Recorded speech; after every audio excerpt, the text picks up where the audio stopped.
Hey guys, we're gonna be making this ring today, and it's so easy. It's just a fun way to use beads with your sheet metal. And then also, let's start with this rectangular or square one here, and we'll go from there. Okay.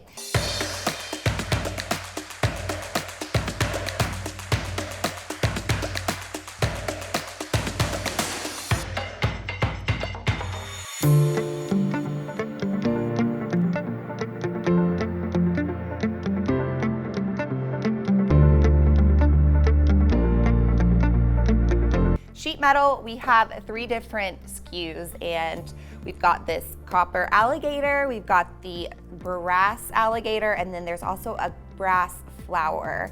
But we're gonna be using the gold alligator today.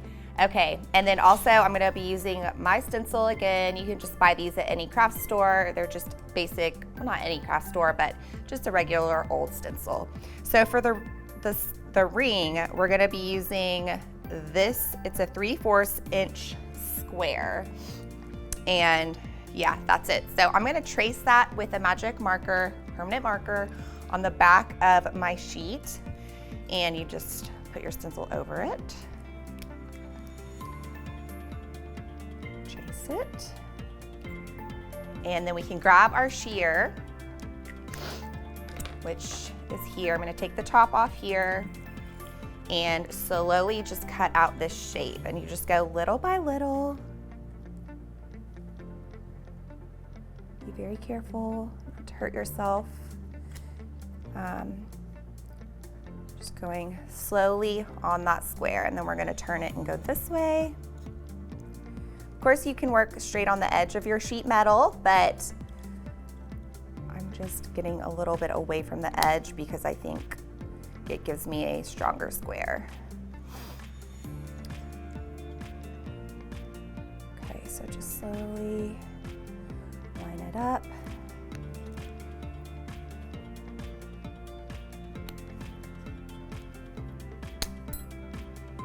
And then we have one side left.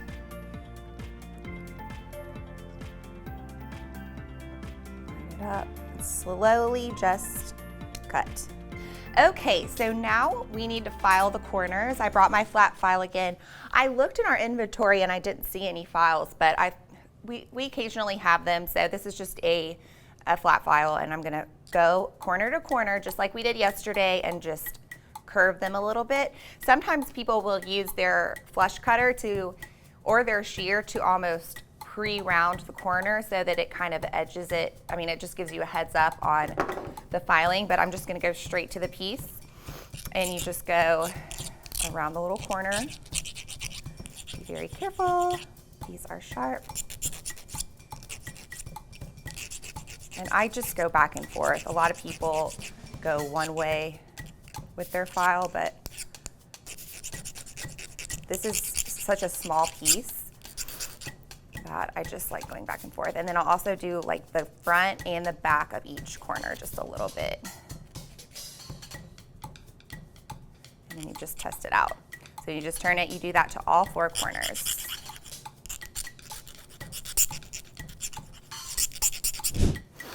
Okay, so that is our component. And next what we're gonna do is, I don't know if you guys picked up this barrel tool yesterday. We're gonna be using it to put a slight bend in it, but if you don't have it, you could use your wrap and top plier. You could use probably a ring mandrel, actually, something like this, or just anything with a slight curve to give the curve of a finger. But first, I think I'm gonna go ahead and punch my holes. It's a great hole punch. It has 2 sizes, so you can pick your side. And I think with this one, I do kind of like to draw where I'm gonna punch. So I'm gonna mark on my ring here and here. Just 2 little dots. Then I'm gonna scoot my bead mat up. I'm gonna put this flat on the table, put my hole punch flat on the table to do it. So I'm just gonna scoot this up a little bit, and I'll try to, I like to get like even with it, like this. So you just slowly start to lower it and then position it.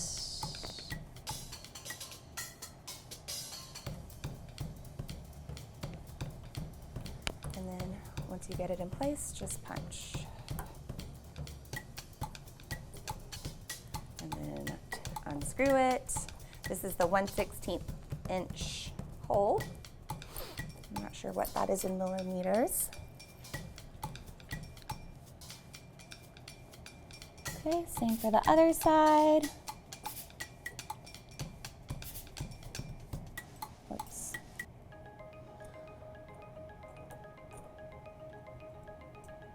Just screw it down.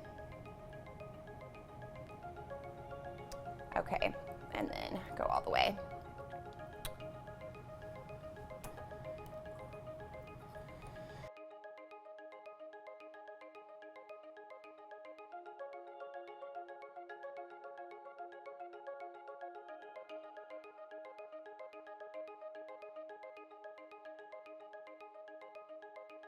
Okay, so now we have our 2 holes, and I'm just gonna make a little bend with it. These are our barrel pliers, but you can also use just a ring mandrel.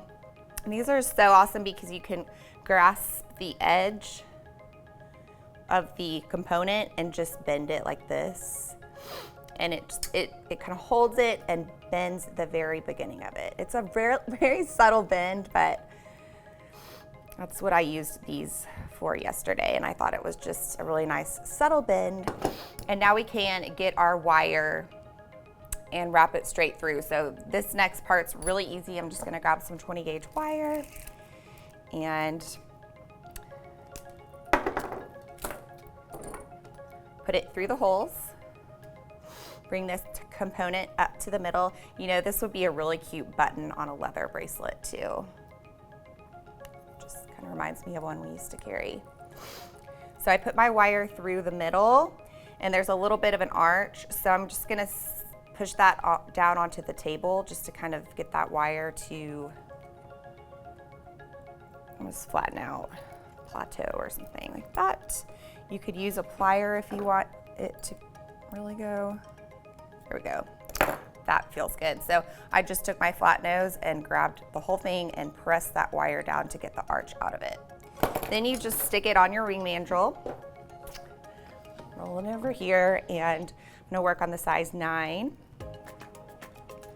And just wrap each tail going towards each other 2 or 3 times. Come back up over the piece, and then smush everything together, kind of hovering over that size 9. I want this ring to be a size 8.5 when I'm done. So I've been working on the 9s lately.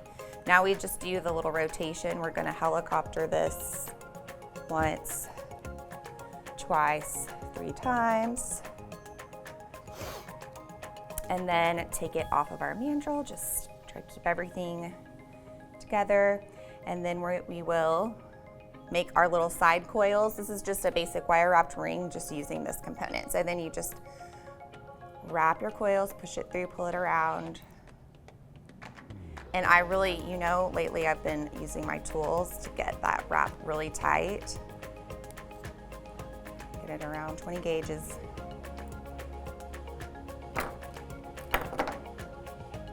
Not that hard to work with, but it can be once you're getting up under this piece. So then once you get 3 coils, you're just gonna trim that off with your flush cutter. And make sure you carefully tuck that tail down so it doesn't scratch you. And then flip it over and do the same thing on the other side. So I'm just gonna quickly make this little coil, but then also a really important thing to do is to put it back on your ring mandrel after the fact and stretch it out, which I will show you how to do.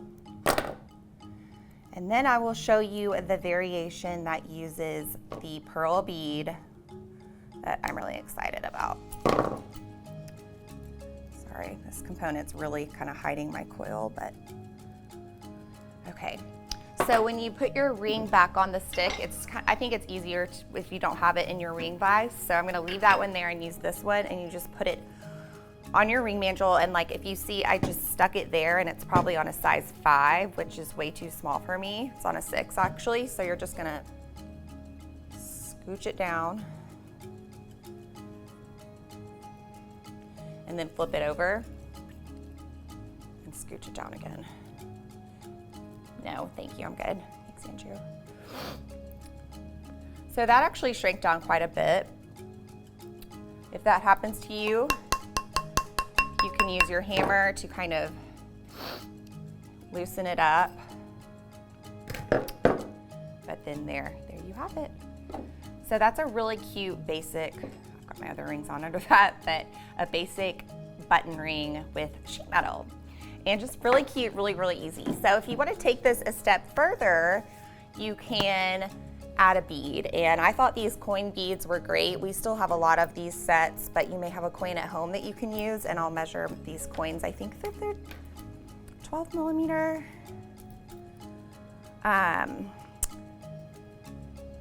15 millimeters. So I'm gonna use the smaller size, and I'm gonna show you guys how to cut a circle out. Okay, so I'm gonna use this little gold brass piece, and we're gonna just trace another circle.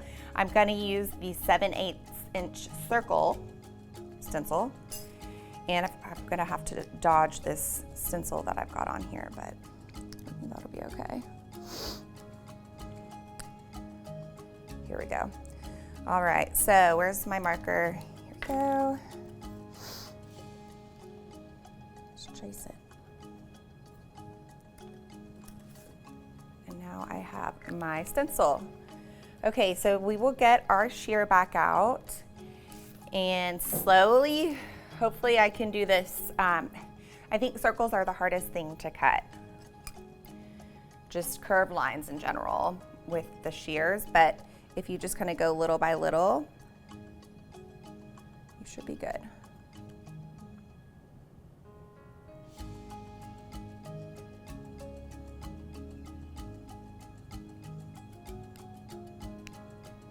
Okay. I'm probably not going to talk while I do this.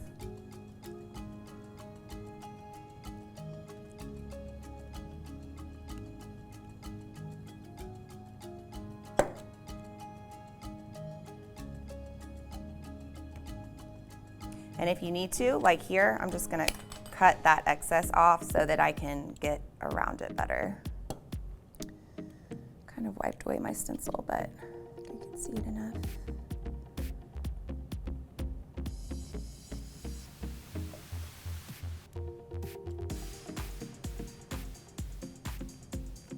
Okay, almost done. Just have this little edge left.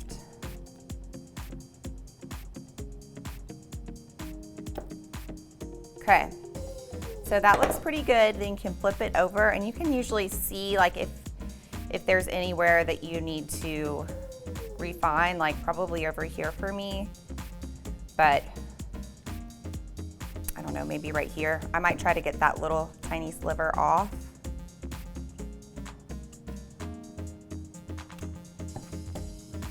And these shears are just so good at that. All right, so then the next thing I'm gonna do is, this isn't probably my most perfect circle, but here's actually another little example while I get my file. I'll pull my other shapes that I did cut that are just kind of fun from my stencil. Did a star, did a big circle, and with the circles, you can file the edges. So I'm just gonna get my flat file and slowly work around. Especially just by looking at it with your eye, you can see if your circle's not perfect. So just get those spots that are just a little bit wrong. I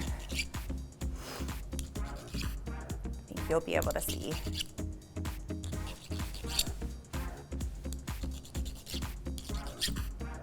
And I picked this size circle. Like if you guys pick up circle stencils at home, you can lay them down and then put your little bead in the stencils, like there, or you may want to go smaller, like see, I want that much metal around it, but you may want to go smaller, or you may want it to be like exactly the same, like maybe just a hair bigger, or even this size. So it's just really fun to play with coin beads in rings. All right, the next step is we are going to punch our holes. Okay. And so pick out your bead. These are all supposed to be 15 millimeters, but they range just a little bit. So just pick one that you love, that you think has a nice drill hole. We're gonna be using 22 gauge for the ring, so your bead should be able to work with 22 gauge. And I'm just gonna put it on top of my circle. And what we wanna do is punch the holes so they don't show. If you want to, you can turn it over. If you need to draw holes with a pen or a marker,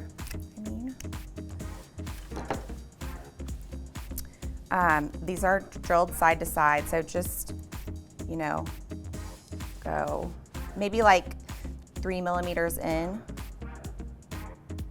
from the edge of the bead. Don't want that to show.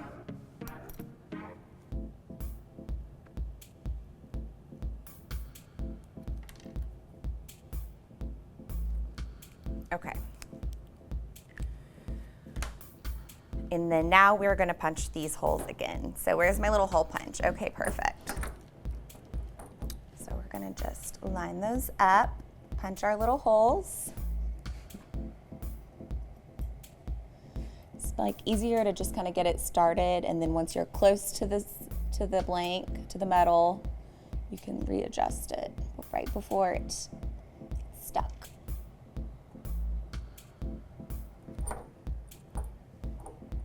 Oh, I think it's still crooked there.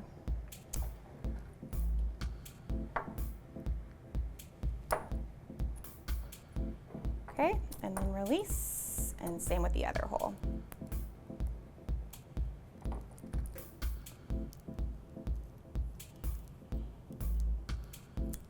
Okay.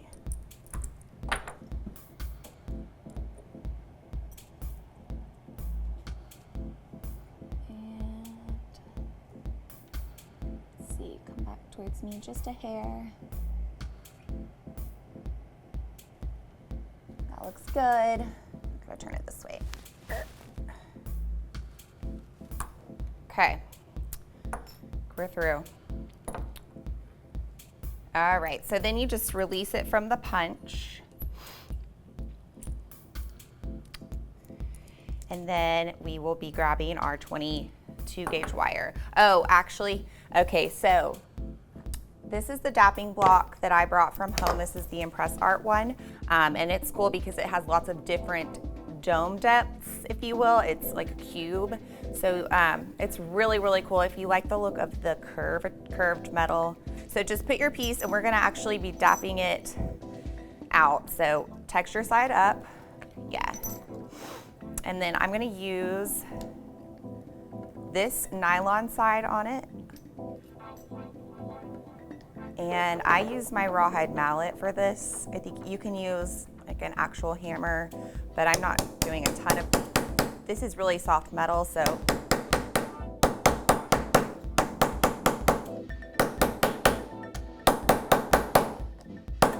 You kind of just move around your piece. And then when it comes out, it has this really nice domed effect. It's subtle, but that's also, sorry about that, is what I did with this one. This is a really fun domed piece it was actually with a different style of a blank, but I domed it as well and just used a half drill bead inside of it. So doming is fun. Now we're gonna grab our 22 gauge wire and finish this ring off. The 20 gauge didn't work for me. It was too stiff, and we're kind of essentially hiding the wire underneath the bead a little bit when we do this next part. So cut about 2.5 feet of 22 gauge. This is the brass wire. Get your bead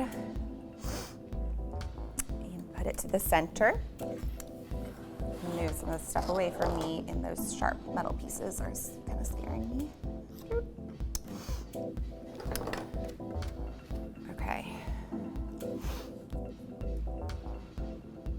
All right, so you're gonna bring those two pieces down on either side of the bead. And I actually cross them over a little bit like this.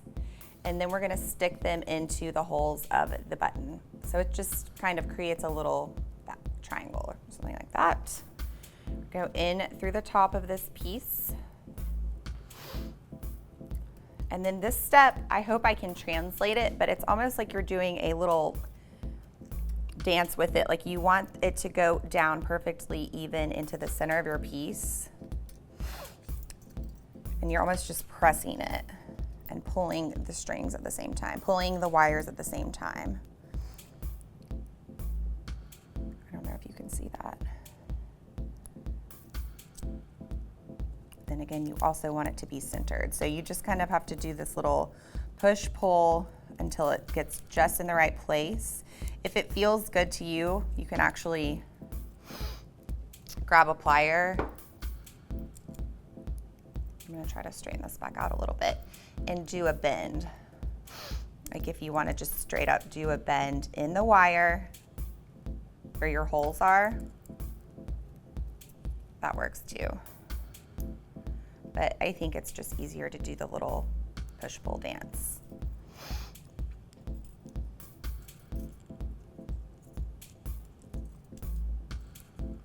Okay, sorry about this, guys. I know I'm shaking everything. So that's what I mean by the little bends. If you want to do that, you can. And hopefully it'll line up perfectly, but.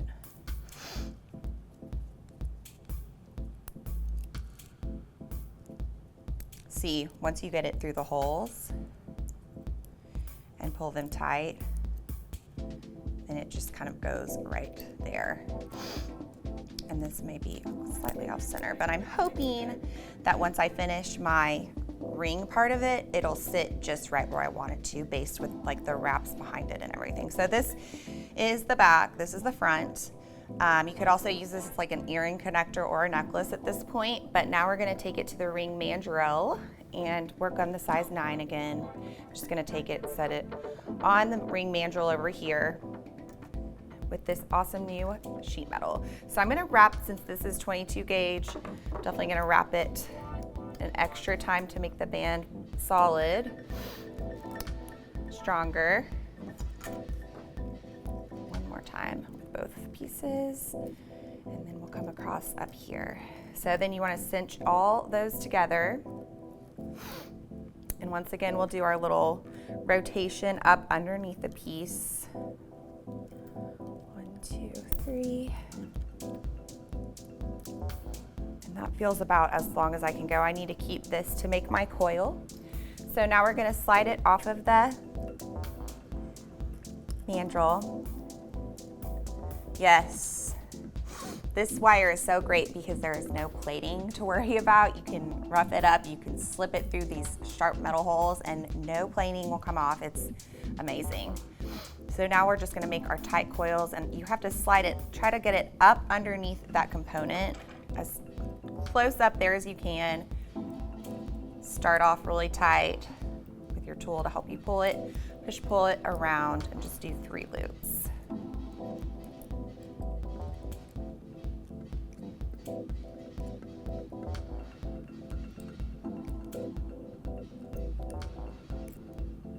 Okay, there's my coil. I'm gonna trim that off and then make sure that it is tucked in and not sharp at all. Okay, so then we've got this other tail. Just like the first side, we're gonna do our little coil here.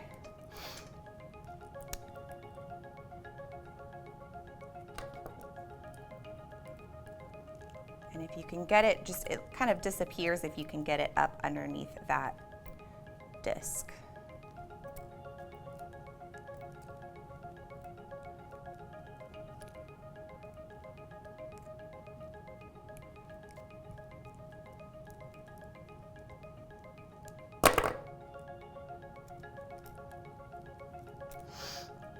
Okay, so then once you're done with that, you're gonna trim it off with your flush cutter, the flat side of your flush cutter.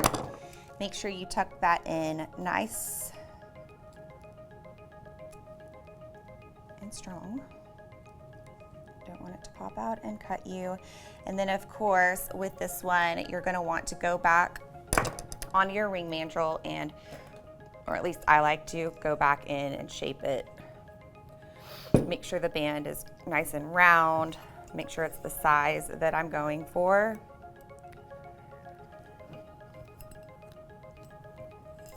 And then there you go.